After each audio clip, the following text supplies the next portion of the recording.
का साधन बताना और प्राप्त करवाना, इसीलिए बड़े बड़े महापुरुष प्रकट होते हैं। पूज्य श्री जयदेव जी महाराज को किसी धनी मानी भगत ने गए, महापुरुष थे, थोड़ी देर भगवत चर्चा हुई, प्रसाद पवाया, मोहरें दी, सरफी मोहरें उस समय चलती थी, मोहरें दी। आवश्यकता तो नहीं, भगवान हमारी प्रसन्नता के लिए, इसका कोई महत्व नहीं। उपासक अगर लौकिक वस्तुओं की प्राप्ति पे हर्षित होता है तो कुछ मिला ही नहीं, परमार्थ का कुछ मिला ही नहीं।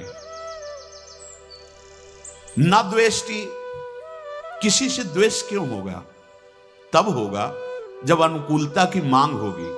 अनुकूलता की मांग तब होती जब हृदय शुष्क होता है, और जब भगवत रस से द्रवित है तो किसी और की अनुकूलता की जरूरत होती क्या? नहीं। तो द्वेष कैसे बन सकता है? अगर श्रीपाद भी कह रहे कि अगर तुम्हारा किसी से द्वेष है, भगवत तत्व का अनुभव नहीं होगा, भगवदानंद की अनुभूति नहीं होगी। पक्का बात है, हरिवंश नाम लीन जे अजात शत्रु ते सदा।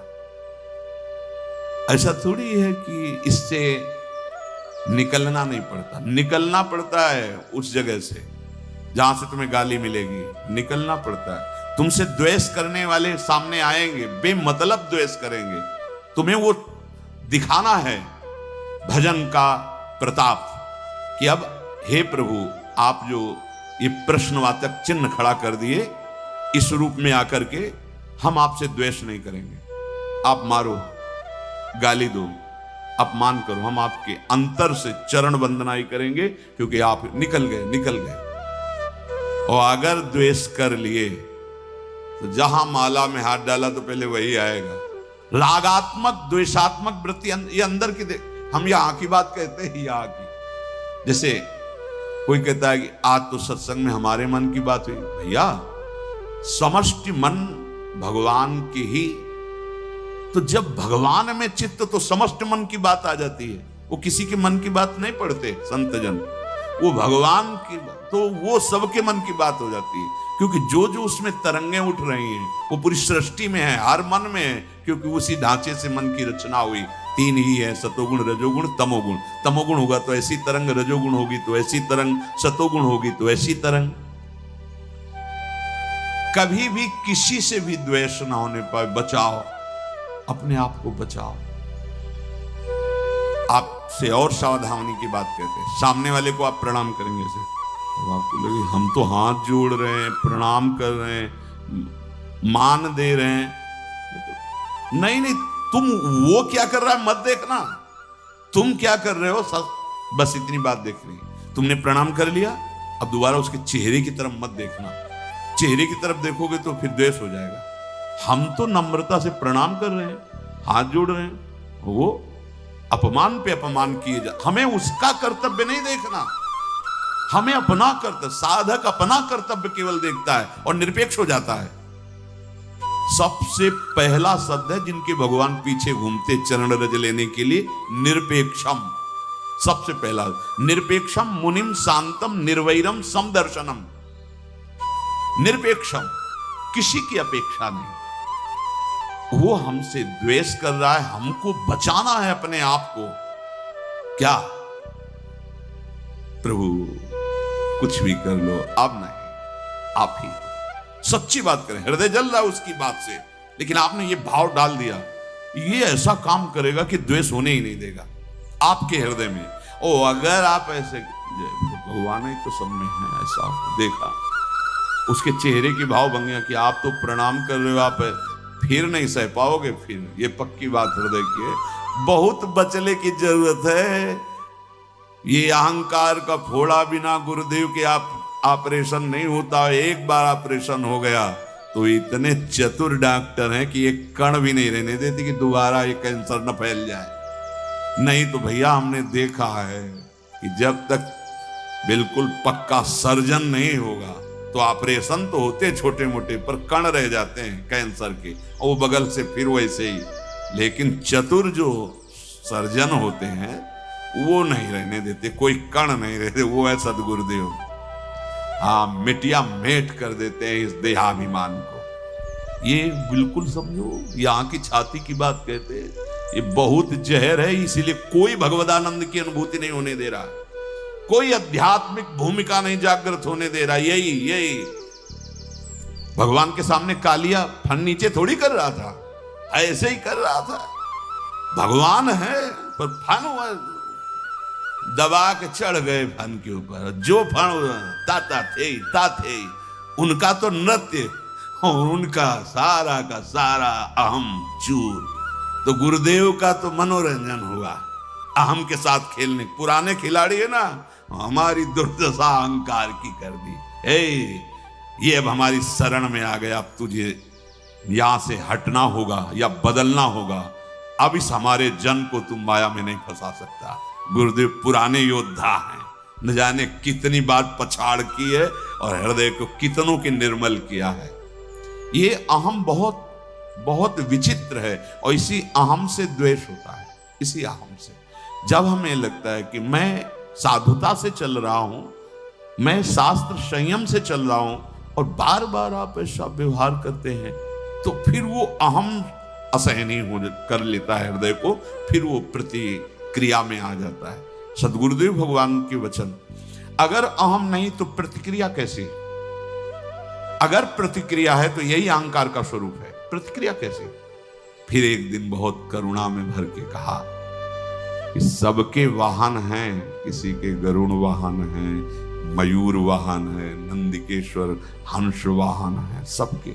जानते हो हमारी स्वामिनी जी का वाहन क्या है? जी हमने कहीं पढ़ा नहीं, कहीं सुना, बोले दैन्यता। यद्यपि सकल लोक चूड़ामणि, दीन अपन पो माने, प्रीति की रीति रंगी लोई जा। सदगुरुदेव के वचन। अगर उपासक में दैन्यता नहीं तो प्रियाजू विराजमान कहां होंगी? क्योंकि प्रियाजू का वाहन दैन्य है।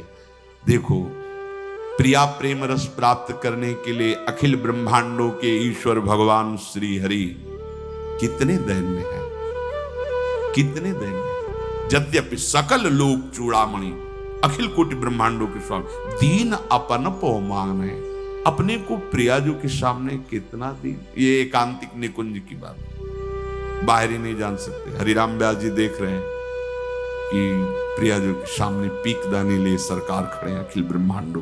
प्रियाजू के सामने एक पात्र में रंग है, एक में और चित्र लिख रहे हैं, श्री चरणों में महावर की रचना कर रहे हैं। ध्रुवदास जी देखते हुए कह रहे, बिहरत कुसुम पराग लगत, पीत वसन ले झारत, लुठत मयूर चंद्रिका तिंतर, अद्भुत छवि निहा, जावक चित्र बनाई संवारत, करन सफल तम मानत। कौन? जिनके ध्येयम सदा परिभवग्नम अभीष्ट दोहम, तीर्थास्पदम शिव विरंच नुतम शरण्यम। भूल करके अपनी महिमा को दैन्य होकर प्रिया प्रेम में ऐसे, तो बोले हमारी स्वामिनी का वाहन है दैन्यता। और ये दैन्यता कहीं मिलती नहीं, बिना अहंकार गए दैन्यता नहीं आती। अहंकार गुरुदेव के द्वारा नष्ट होता है, परिवर्तित होता है। यो न हृष्यति, हर्ष नहीं किसी भी वस्तु व्यक्ति स्थान की प्राप्ति में, और न द्वेष्टि, कोई तुम्हारे प्रतिकूल आचरण करे, निंदा करे, अपमान करे, तुम्हें गुस्सा दिलाना चाहे, तुम्हें द्वेष नहीं करना है। बचो परम पद प्राप्त करने के लिए, भगवान के प्रिय बनने के लिए। यहां जो तात्पर्य है प्यारे का मतलब, भगवान कह रहे भक्ति मान्य सा में प्रिया, सब मेरे को प्यार करते, मैं उसको प्यार करने लगूंगा। किसको? जिसके हृदय में हर्ष नहीं, किसी से द्वेष नहीं, और ना सोचती। जैसे सब कुछ तुम्हारा छिन गया। कितना था? किसी भी नगर के किसी एक कोने में तुम्हारा महल बना होगा, हम कह रहे हैं। पूरे विश्व ब्रह्मांड की संपत्ति का असंख्य हिस्सा होगा तुम्हारी संपत्ति, बहुत संपत्ति है भाई वो। अरे समुद्र को रत्नाकर कहा गया है, एक से एक रत्न। भूमि में अष्टम धातु ऐसे प्रकट होती है, जैसे गेरू पीली मिट्टी, ऐसे चांदी सोना भूमि में है। इसी भूमि में कितनी संपत्तिवान हो, क्या हो? कुछ नहीं। अगर नष्ट हो जाता है तुम्हारा, तो तुम्हें यह ध्यान रखना है कि तुम हरि के हो। जिसने ऐसे, इसे निमेष कहते हैं, पलक झपकने को, पलक झपकने में अनंत ब्रह्मांड बना दिए। उसकी लीला है, मेरा जो कुछ नष्ट हुआ है 1 सेकंड में वो अनंतों गुना बना दे। भगवद आश्रित कभी शोकित नहीं होता किसी वस्तु व्यक्ति स्थान के नष्ट हो जाने पर। जैसे कोई पधार गया, खूब नाम कीर्तन करो, इतने समय के लिए हमारे साथ आया था, भगवान मंगल करे, खूब नाम कीर्तन, खूब उत्सव मनाओ, रोना मत। जितने आंसू गिरेंगे वो नाक लार ये सब दुर्गति का कारण होती है।